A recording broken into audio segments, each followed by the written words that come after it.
Brought to you by GTA, your island, your network.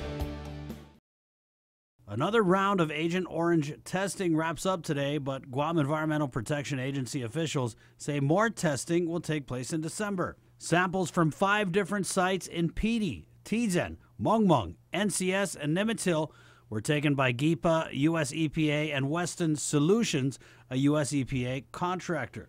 Samples were taken from these sites because records and testimony from U.S. military veterans stationed on Guam led officials to believe it was highly likely Agent Orange was sprayed in these areas. As of yesterday morning, they indicated that they would not allow us, or they could not allow us access. GEPA has cited and fined DoD contractors for environmental violations, and we asked Leon Guerrero if he thought this had anything to do with the Navy denying access to the Agent Orange testing crew. I can speak for the Navy with how they think about what Guam EPA does. We're out there doing our job, and they can have their opinions on how we are. Agent Orange, a herbicide that was used by the U.S. military during the Vietnam War.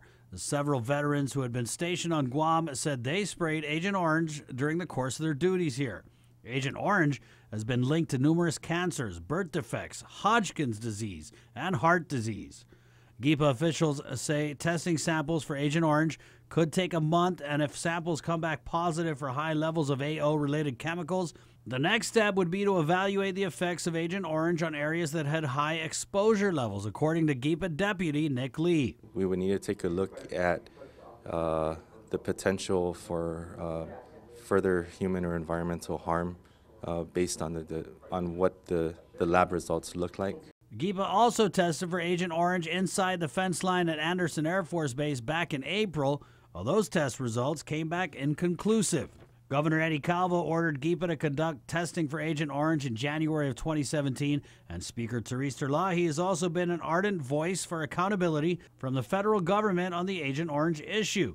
Calvo, who initiated a lawsuit against the feds for their role in contamination at the Ordot landfill, agreed that Guam trying to hold the military accountable is a lot like David versus Goliath.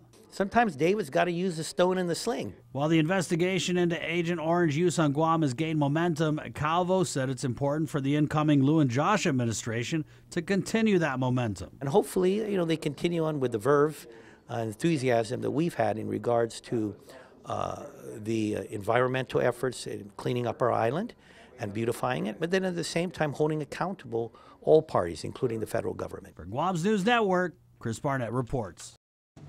Brought to you by GTA, your island, your network.